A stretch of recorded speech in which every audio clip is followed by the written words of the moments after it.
எல்லோருக்கும் சோகமான காலை வணக்கம் நண்பர்களே. அதாவது ஒரு ஆகாவளி கையில 58 அருவாள் கொடுத்தாலும் அது ஒரு ஓரமா வச்சுட்டு போய் படுத்து தூங்கிடுவான் அப்படின்ற மாதிரி பல லட்சம் கோடி ஷேர் மார்க்கெட்ல புழங்குது. இருந்தாலும் நம்மளுடைய நிப்டினால 25,500 பக்கத்துல வந்தவனால 26,000 தாண்ட முடியல. மறுபடியும் மேல இருந்து கீழே இறங்கி இப்ப 24,900, அதாவது காலையில் அந்த 25,003 அப்படின்ற நம்பர் வந்து கொஞ்சம் உதவிகரமா இருந்தது. அந்த இடத்துக்கு பக்கத்துல வந்துட்டு மறுபடியும் மார்க்கெட் என்பது லேசாக மேலே ஏறி ஒரு சின்ன நம்பிக்கை, இன்னைக்கு 25,000 உடையாதோ அப்படின்னு பல பேர்த்துக்கு மனசுக்குள்ள லேசா நம்பிக்கை இருந்தது. கடைசியில் அது என்ன ஆச்சு அப்படின்னு பாத்தீங்கன்னா, அந்த 25,000 தானே அதை உடைக்கிறேன் பாருங்க அப்படின்னு சகப்பி திரும்ப வந்துட்டா அப்படிங்கிற மாதிரி மறுபடி 25,000க்கு கீழே இறங்கி பல பேர்த்தினுடைய போர்ட்போலியோக்களை ரொம்பவுமே சகப்பியா மாத்தி வச்சிருக்கு இந்த மார்க்கெட். நண்பர்களே, இப்ப ஷேர் மார்க்கெட்ல கடும் அதிர்ச்சி. அட கொடுமையே, இதுக்கு பேசாம பேங்க் எஃப்டிலேயே போட்டுட்டு போயிருந்திருக்கலாமே அப்படின்னு ஷேர் மார்க்கெட்ல இருக்கிற பல பேர் நினைக்கிறாங்க. என்ன காரணம் அப்படின்னு பாத்தீங்கன்னா, நம்மளுடைய நிப்டி 50 இண்டெக்ஸ்னுடைய கடந்த ஒரு வருஷத்தினுடைய ரிட்டர்ன் அப்படின்றது நீங்க எடுத்து பாத்தீங்கன்னா 1000 பாயிண்ட்கள் இறங்கித்தான் இருக்கு. ஒரு வருஷத்துக்கு முன்னாடி என்ன பணம் போட்டிருந்தோமோ அந்த பணம் இப்ப இருக்கு அப்படின்னு பார்த்தா 3.94% இறங்கிதான் இருக்கும். 1 லட்சம் ரூபாய்க்கு 4,000 ரூபாய் காலி. இதுவே பேங்க் அப்படில 1 லட்சம் ரூபாய் போட்டிருந்தா இந்நேரம் கை மேல ஒரு 7,000 ரூபாய் பக்கத்துலயாவது ஒரு எடுத்து வச்சிருப்பாங்க பேங்க் எஃப்டி அப்படின்றதுல.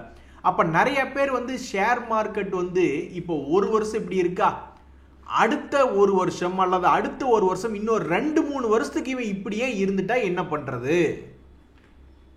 இப்படி நிப்டி இண்டெக்ஸ்ல நெகட்டிவ் ரிட்டர்ன் இருக்கே, லாஸ் ஆயிருக்கே அப்படின்னு நிறைய பேர் யோசிக்கிறாங்க. இதுல ஷேர் மார்க்கெட் பத்தி நல்லா தெரிஞ்சவங்க, பல்லாண்டு காலமாக 15 வருஷம் 20 வருஷம் ஷேர் மார்க்கெட்ல இருக்கிறவங்களுக்கு 2 தத்துவங்கள் தெரியும். ஒரு தத்துவம் என்னன்னா, ட்ரேடிங்கை பொறுத்த வரைக்கும் யாரு டிசிப்ளினா இருக்காங்களோ எல்லாத்துக்குமே ஸ்ட்ராட்டஜி தெரியும். இப்போ உங்களுக்கு 20 டேஸ் மூவிங் ஆவரேஜுக்கு மேல போனா என்னன்றது தெரியாதா, அல்லது RSI ஸ்ட்ராட்டஜி தெரியாதா, நிறைய பேர்த்துக்கு தெரியும். இருந்தாலும் ட்ரேட் பண்ணணும்னு ஒரு 2 பேர் போறாங்கன்னா டிசிப்ளினா இருக்கக்கூடிய ஆட்கள் தான் ஜெயிக்கிறதுக்கு அதிகமான வாய்ப்புகள் இருக்கும். இன்டிசிப்ளின் பர்சன் அப்படின்னு சொல்ற மாதிரி கரெக்டா அந்த ரிஸ்க் மேனேஜ்மெண்ட்டை ஃபாலோ பண்ணாத பசங்கிட்டு இருக்கக்கூடிய பணத்தை எடுத்து டிசிப்ளினா இருக்கக்கூடிய ஆட்களுக்கு கொடுக்கறதா ட்ரேடிங். இது ட்ரேடிங் ரிலேட்டடா. உங்களுக்கு இன்னும் ஒரு விஷயம் தெரியும்.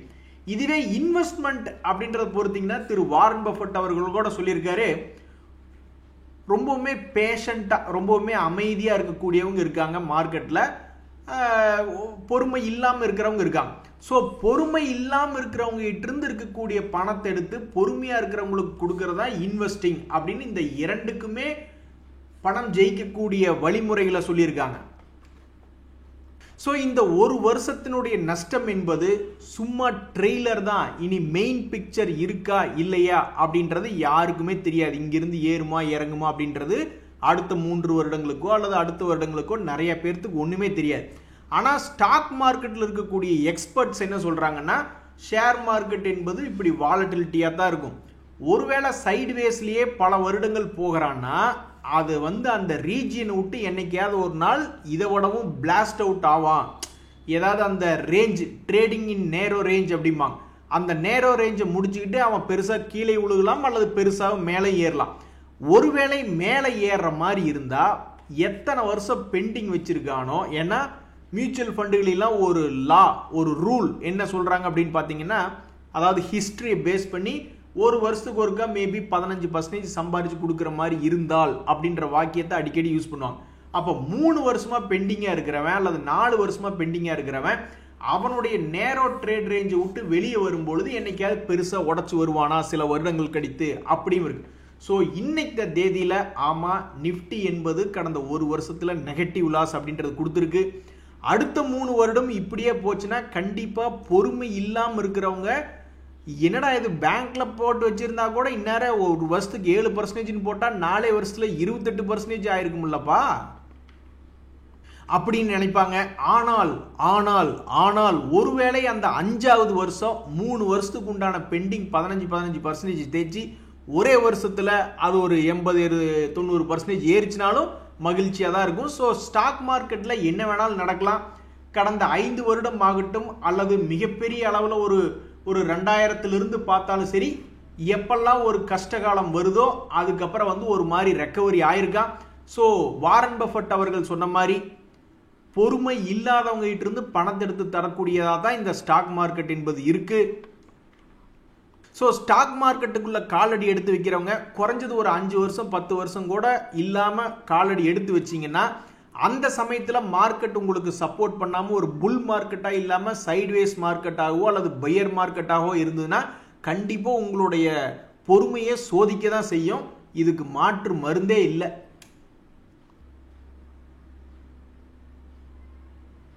நண்பர்களே, பல மீடியாக்கள் வந்து ரொம்பவுமே அவசர கொடுக்கையா இருப்பாங்க. முதற்கட்ட தகவல், 2ஆம் கட்ட தகவல், 3ஆம் கட்ட தகவல் அப்படின்றது மட்டும் சொல்லாம முதற்கட்ட பிரேக்கிங் நியூஸ், 2ஆம் கட்ட பிரேக்கிங் நியூஸ் ஒரே பரபரப்பாகவே பல மீடியாக்கள் வச்சுக்கிட்டு இருக்காங்க. இந்த சமயத்துல செபி வந்து என்ன பண்ணியிருந்தாங்க அப்படின்னு பாத்தீங்கன்னா, மார்க்கெட்ல ஏகப்பட்ட பேர் வந்து ரீட்டைல் பீப்புள் இருந்து பணத்தை எடுத்துட்டு போயிட்டு இருக்காங்கன்னு டெய்லி எக்ஸ்பைரி ஆகிற மாதிரி சில வீக்லி எக்ஸ்பைரிஸ் எல்லாம் வச்சிருந்தாங்க. அது எல்லாத்தையுமே இந்த செபி வந்து முடிச்சு கட்டிட்டு, அதாவது எக்ஸ்பைரிஸை வந்து செபி கில் பண்ணிட்டு யாரை பாதுகாத்திருக்காங்க அப்படின்னு பாத்தீங்கன்னா இந்த ரீட்டைல் இன்வெஸ்டர்ஸை பாதுகாத்திருக்காங்க. கடைசியா ஒன்னே ஒன்று மட்டும் மிச்சம் இருந்தது. ஒவ்வொரு வாரத்துல வந்து ஒவ்வொரு எக்ஸ்சேஞ்ச் வந்து ஒரு எக்ஸ்பைரி மட்டும், ஒரு இன்ஸ்ட்ருமெண்ட்டை மட்டும் வீக்லி எக்ஸ்பைரி வச்சுக்கலான்னு கடைசியில ஒன்னே ஒன்று கண்ணுன்னு மிச்சம் இருந்தது. ஆனா அந்த ஒன்னையும் தூக்க போறதாக மீடியாக்கள்ல செய்திகள் பரவிக்கிட்டு இருந்தது. இப்ப இந்த சமயத்துல வந்து ஜீரோதா அப்படின்றவங்க என்ன சொல்றாங்கன்னா, இவர் வந்து பெரிய புரோக்கரேஜ் ஹவுஸ் தான். மீடியாக்கள்ல வந்து இந்த மாதிரி சொல்லிக்கிட்டு இருக்காங்க. செபி வந்து அவங்களுடைய பார்ட்னர்ஸோட, அவங்களுடைய அதாவது இந்த ஸ்டாக் மார்க்கெட் ரிலேட்டடான என்டிட்டிஸ் கிட்ட டிஸ்கஸ் பண்ணிட்டு இருக்காங்க. அந்த வீக்லி இருக்கக்கூடிய ஒரே ஒரு எக்ஸ்பைரியும் தூக்க போறதாக அப்படின்ற தகவல் மீடியாக்கள்ல வந்துட்டு இருக்கும்போது, இந்த ஜீரோதால இருக்கக்கூடிய ஃபவுண்டர் சொல்றாப்புல நிதின் காமத், எப்ப மீடியால எழுதிட்டு இருக்கீங்க செபி என்னமோ புரோக்கர் கிட்ட டிஸ்கஸ் பண்ணிட்டு இருக்காங்க. நாங்களும் பெரிய புரோக்கர் தான், எங்க கிட்ட இந்த மாதிரி ஒரு டிஸ்கஷனே வரல, நீங்களாம் என்னத்தையாவது ஒன்னு எழுதிக்கிட்டு இருக்கீங்களேப்பா அப்படின்ற மாதிரி தன்னுடைய கருத்தை வெளியிட்டு இருக்காப்ல. எனக்கு என்ன கவலைன்னா, இந்த ஜீரோதா புரோக்கர் தான் எனக்கு தெரிஞ்சு டெலிவரி எடுக்கும்போது ஜீரோ புரோக்கரேஜ். நான் வந்து 1 லட்சத்துக்கு வாங்குறேன் அல்லது 5 லட்சத்துக்கு வாங்குறேன், 10 லட்சத்துக்கு வாங்குறேன்னா யாராவது ஒருத்தர் எனக்கு 0.5% டெலிவரி சார்ஜ் வாங்குறதுக்கு விற்கிறதுக்கு 0.5% போட்டாங்கன்னா 1 லட்சம் ரூபாய்க்கு 1%னா 1000 ரூபாய் கும்பா. 1000 ரூபாய் நான் வந்து புரோக்கரேஜாக எடுத்து வைக்கணும். ஒன்னை வாங்கி ஒன்னை விற்கிற மாதிரி இருந்தால் டெலிவரியில் 1 லட்சம் ரூபாய்க்கு. இதுக்கு மேலே வந்து டாக்ஸஸ் சார்ஜஸ் போடுறாங்கன்னு வச்சுங்களேன். ஒன்றுமே இல்லாதப்ப இருக்கிறப்ப வரக்கூடிய சார்ஜஸ்க்கும் 1000 ரூபாய் புரோக்கரேஜ் மேலே சார்ஜஸ் போடுறதுக்கும் பெரிய அளவில் அங்கேயும் டிஃப்ரென்ஸ் வரும். ஸோ இப்படி இருக்கக்கூடிய நிலையில் ஜீரோதா என்ன சொல்லியிருந்தாங்கன்னா, இந்த டெரிவேட்டிவ்ஸ் ட்ரேடிங் பண்ணுறாங்க பார்த்தீங்களா, அதுலேருந்து எங்களுக்கு வருமானம் வருது, அதை வச்சு தாயா நான் இந்த மாதிரி டெலிவரி எடுக்கிறவங்களுக்கெல்லாம் வந்து ஜீரோ புரோக்கரேஜ் சார்ஜ் பண்ணிக்கிட்டு இருக்கேன் அப்படின்னு ஏற்கனவே சொல்லியிருக்காங்க. போகிற வரைக்கும் போகட்டும், அப்புறம் முடியலன்னா நாங்கள் கையை விரிச்சிடறோம் அப்படின்னு ஏற்கனவே சொல்லியிருந்தாங்க. இப்போ இந்த வீக்லி எக்ஸ்பைரியை தூக்கி விட்டுட்டாங்கன்னா, ஆப்ஷன்ஸ் ட்ரேடிங்க்கு தூக்கி விடுற மாதிரி இருந்தால், அப்போ இந்த ஜீரோதா யார் மேலே வந்து கை வைக்கும்னா, இந்த ஜீரோ புரோக்கரேஜ் கொடுத்து கொண்டு இருக்கக்கூடிய ஈக்விட்டி மேலே தான் வந்து கை வைக்கும். அப்போ நிறைய தொல்லை தான் வரும்.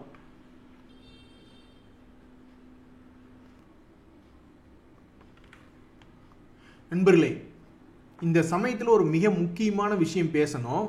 ஒரு மோசமான செய்தி பேசும் பொழுது மத்தளத்துக்கு 2 பக்கமும் இடி அடி என்பது போல இந்த டாடா மோட்டர் என்பது எலக்ட்ரிக் வெஹிக்கிள் தீம்ல டாப் லீடரா இருந்தான்.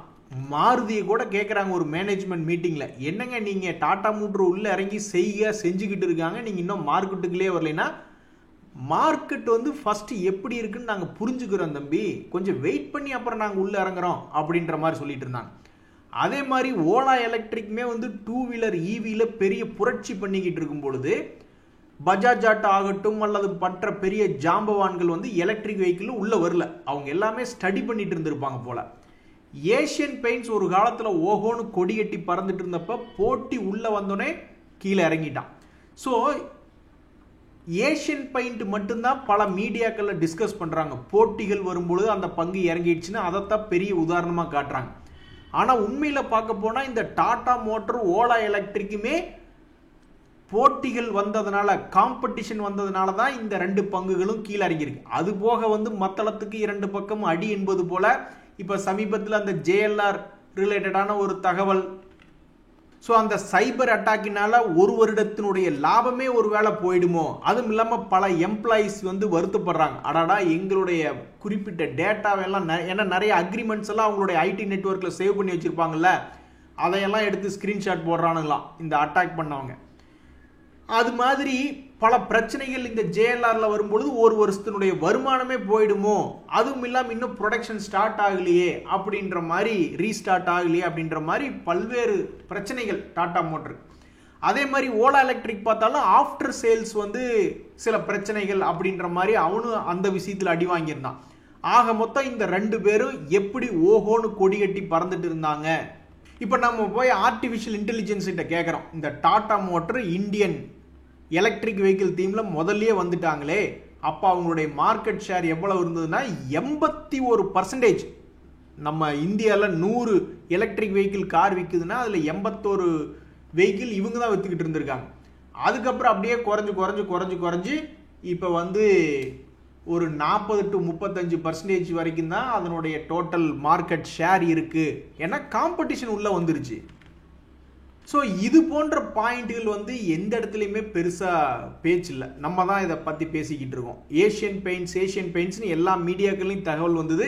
ஆனால் இது போன்ற கம்பெனிகளுக்கும் காம்படிஷன் வந்ததுனால தான் பெருசாக கவுந்து விழுந்துட்டான் அப்படின்ற தகவல் தான் இருந்தது. ஸோ இந்த 2 பங்குகளுக்கும் இனி மொத்த காம்படிஷன் வந்துருச்சு, எல்லா பேட் நியூஸ் வந்துருச்சு. இனிமேல் இவங்க என்ன செய்ய போகிறாங்க, இன்னுமே இந்த பங்குகளை வச்சு செய்ய போகிறாங்களா, அல்லது இவங்களுடைய பர்ஃபார்மன்ஸ் அடுத்தடுத்துல புதிய வியூகம் அமைச்சு புதுசாக சேல்ஸ் பண்ணி மேலே வர்றாங்களா அப்படின்றத பொறுத்து இருந்து தான் பார்க்கணும். இதிலிருந்து என்ன தெரியுதுன்னா, ஏதாவது ஒரு கம்பெனிக்கு காம்படிஷன் என்பது வருது அப்படின்றத ஃபோர்காஸ்ட் பண்ணிட்டாலே அடுத்தடுத்து இந்த பங்குகள் என்ன செய்ய போகுது அப்படின்றது ரொம்ப உன்னிப்பாக கவனிக்கணும். டெக்னிக்கலை பொறுத்த வரைக்கும் சமீபத்தில் இவன் 200 days மூவிங் ஆவரேஜை தொட்டது தான் தாமதம். வாழைப்பழத்தில் பின்னாடி ஊசி ஏற்றுற மாதிரி அவனை பெரிதும் கீழே இறக்கி விட்டான். இப்பவும் அதே மாதிரி சமீபத்தில் 200 days மூவிங் ஆவரேஜை தொட்டு ஒரு 4-5 நாள் என்ன பண்ணலான்னு யோசிச்சுக்கிட்டே இருந்தான். அதுக்கப்புறம் வண்டியை கீழே திருப்பிடான்னு சொல்லி 730 ரேஞ்சில் இருந்தவன் 660 ரேஞ்சுக்கு வந்துட்டான். நீங்கள் வண்டி ஓட்டுனது சரியில்லைங்க அப்படின்ற மாதிரி தான் பல பேர் நினச்சிக்கிட்டு இருப்பாங்க. ஸோ இந்த டாடா மோட்டர் எப்போ யூ டர்ன் போடும், அல்லது எதுநாள் வரை எவ்வளவு தூரம் இதனுடைய பேட் நியூஸ் இவனை கீழே இழுத்துட்டு போகும் என்பது ஆண்டவனுக்கே வெளிச்சம். அதாவது நண்பர்களே, இன்னைக்கு பார்த்தீங்கன்னா மார்க்கெட்டில் மிகவும் மகிழ்ச்சிகரமாக லாபத்தை கொடுத்த பங்குகள், இன்னைக்கு டாப் கெய்னர்ஸ் அப்படின்ற லிஸ்ட்டில் இருக்கக்கூடிய பங்குகள் அப்படின்னு பார்க்கும் பொழுது, அவனும் கீழே சுற்றிக்கிட்டு இருந்த பையதான் 52 வீக் லோவில் சுற்றிக்கிட்டு இருந்தான். மறுபடியும் ரெக்கவரி ஆகி மறுபடியும் 200 days மூவிங் ஆவரேஜ் கீழே போய் சரிஞ்சு கிடந்த பையதான். பட் இருந்தாலும் எப்படி ஒரு கேங்கில் 4-5 பேர் சேர்ந்து சுற்றிக்கிட்டு இருக்கும்போது ஒருத்தனை தவிர்த்துக்கு எல்லாத்துக்கும் கல்யாணம் ஆகிடும், ஒருத்தன் மட்டும் ஏதாவது தனியாக சுற்றிக்கிட்டு இருப்பான் கஷ்டத்தில் அப்படின்ற மாதிரி. எத்தனையோ பேர் கஷ்டத்தில் இருக்கும்போது இவன் கஷ்டத்தில் தான் இருந்தான். திடீர்னு என்ன நினச்சான்னு தெரியல, அப்படியே யூ டர்ன் போட்டு மேல் நோக்கி ஏறி வந்துட்டான். சரி, நீ ஒருத்தனாவது நல்லா இருப்பா அப்படின்ற மாதிரி நினச்சிக்கிட வேண்டியதான். ஸோ இன்றைய மார்க்கெட்டில் டாப் கெய்னராக இருக்கக்கூடிய மகிழ்ச்சி தரக்கூடிய பங்குகள் அப்படின்னு பார்க்கும்போது இந்த ஹிந்து காப்பர். ஸோ டீ கடையில் நின்று டீ குடிச்சிட்டு இருப்பீங்க. அப்போ உங்கள் ஃப்ரெண்ட்ஸ் கிட்ட டிஸ்கஸ் பண்ணிட்டு இருக்கும்போது யாராவது ஹிந்துஸ்தான் காப்பர் ஷேர் நான் வச்சிருக்கேன் அப்படின்னு சொன்னான்னா, இன்னைக்கு டீ காசு நீ தாயா கொடுக்கணும், இல்லைன்னா அப்புறம் நாங்கள் ஹிந்து காப்பரை பற்றி ஏதாவது பேசிடுவோம் அப்படின்னு சொல்லி மிரட்டி ஒரு டீயை வாங்கி குடிச்சிடணும். அதே மாதிரி நண்பர்களே, இந்த நியூஜென் சாஃப்ட்வேர் அப்படின்ற கீழே சுற்றிக்கிட்டு இருக்கு இவனுக்கு என்ன எதிர்காலம் அப்படின்றது யாருக்கும் தெரியாது. பட் தற்போதைய நிலைமையில இந்த வருஷம் 2025 உச்சத்திலிருந்து ஒரு 30% பக்கம் இறங்கி தான் இவன் ட்ரேட் ஆகிட்டு இருக்கான். சமீபத்தில் இப்படி இறங்கி ட்ரேட் ஆகி கொண்டிருந்த பங்கு தன்னுடைய லோவிலிருந்து சிறிய அளவில் ஒரு 10% பக்கம் மேலே ஏறி கரெக்டாக 50 days மூவிங் ஆவரேஜ் கிட்ட ஏற்கனவே ஒரு முறை அடி வாங்கி கீழே விழுந்தான். மறுபடியும் என்ன நினைச்சானோ தெரியல, இன்னைக்கு திடீர்னு கேப் அப் ஆயிட்டான். ஒரு ஆர்டர் கிடைச்சிருக்கு அப்படின்ற தகவலை வச்சுக்கிட்டு இன்னைக்கு இந்த பங்கு 4% ஏறி இருக்கு. ஏய் தம்பி, நீ ஒரு நாள் ஏறி எங்களுக்கு பிரயோஜனம் இல்லை, ஆல்மோஸ்ட் நீ 30-40% இறங்கினதை நீ மீட் எடுத்தினா தான், இந்த நாளுக்கு பக்கத்தில் இன்னொரு சைபர் நீ சேர்த்தினா தான் எங்களுக்கு மன நிம்மதி என்பது வரும். ஏன்னா நீ எங்கள் மன நிம்மதியை கெடுத்து விட்டுருக்க இந்த வருஷத்தில் அப்படின்ற மாதிரி தான் பல பேர் நினச்சிக்கிட்டு இருப்பாங்க. அட இறங்கிட்ட பரவாயில்ல, இறங்குறவனெல்லாம் வருஷத்துக்கு ஒரு இடம் என்ன பண்ணுன்னா மறுபடி தன்னுடைய பழைய ஹையை போய் ஒரு இடம் தொட்டு பார்த்துட்டு வந்தால் நம்மளுக்கு மனம் மகிழ்ச்சியாக இருக்கும். ஆனால் பல பேர் எப்போ திரும்பி அந்த பழைய ஹையை தொடுவானே தெரியாமல் இருக்குது. இந்த இண்டஸ்இண்ட் பேங்க்கு, டாடா மோட்ரு, இந்த நியூ ஜென்னு எத்தனை பேர் கீழே விழுந்து கிடக்கிறான் தெரியுங்களா? அவங்களுக்கெல்லாம் இந்த பாரதி ஏர்டெல் போன்ற பங்குகளெல்லாம் பார்க்கும்போது கடுப்பாக இருக்கும். டேய், மற்றவங்கெல்லாம் கீழே இறங்கிட்டு மேலேயே திரும்பி தன்னுடைய பழைய கையை கூட தொட மாட்டேங்கிறான். ஆனால் நீ எல்லாம் உன் வாழ்க்கையில் உன்னுடைய ஷேர் ஹோல்டர்ஸை ரொம்ப சந்தோஷமாக வச்சுருக்க அப்படின்ற மாதிரி நினச்சிக்கிட்டு இருப்பாங்க. நண்பர்களே, இப்போ இன்னொரு மிக முக்கியமான தகவல். அவருக்கு நஷ்டம் வந்துருச்சு, எழுத்து வீட்டுக்காரனுக்கு நஷ்டம் வந்துருச்சு, பக்கத்து வீட்டுக்காரனுக்கு நஷ்டம் வந்துருச்சு, உங்களுக்கு நஷ்டம் வந்துருச்சா இல்லையா அப்படின்னு கேட்குற மாதிரி இப்போ சமீபத்தில் 500 பாயிண்ட் நிஃப்டி இறங்கினங்காட்டி பல பேர்த்தினுடைய போர்ட்ஃபோலியோ கொஞ்சம் ஓட்டை விழுந்து விட்டது. ஸோ இன்னும் எத்தனை வருஷத்துக்கு இந்த மாதிரி சைடுவேஸ்லேயே இருக்கும்னு தெரில. ஏறுனா ஒரு குழந்தை கூட இப்போல்லாம் சொல்லிடும் போல இருக்கு. ஓ நிஃப்டி 500-1000 பாயிண்ட் ஏறிடுச்சு டேடி, அப்புறம் கும்பா குட்டி தான் டேடி, கீழே இறங்கிருச்சு டேடின்னு குழந்தையோட இப்போல்லாம் மேலே வந்துச்சுன்னா இவன் இறங்கிடுவானோ, கீழே வந்துச்சுன்னா ஒரு வேளை ஏறிடுவானோன்னு ஒரு குழந்தையோட கணிக்கக்கூடிய நிலைமையில் இப்படி வந்துருச்சு மார்க்கெட். அதனால் அதுக்கு தகுந்த மாதிரி உங்களுடைய இன்னும் எத்தனை வருஷம் இப்படி இருக்குன்னு தெரில. ட்ரம்ப் அவர்கள் இருக்கிற வரைக்கும் இருக்குமா, அல்லது ட்ரம்ப் அவர்கள் நம்ம மேலே போட்ட அந்த 25% பெனால்ட்டியை திருப்பி வாங்குற போது அப்படி நடக்குமா என்னன்னே ஒன்றும் புரியல. பட் இப்போதைக்கு ஏறுனா அடிப்பேன், கீழே போனால் மறுபடியும் ஏற்றி விடுவோன்னு விளையாண்டுக்கிட்டு இருக்காங்க. ஸோ எல்லாத்துக்குமே டெக்னிக்கல் என்பது ஒன்று தான். மேலே வந்தால் இப்போ குழந்தைய கூட பார்த்து என்னப்பா இந்த இடத்துல வந்துட்டா அப்போ கும்பாதானா அப்படின்னு குழந்தைய கேட்குற அளவுக்கு ஆயிடுச்சு.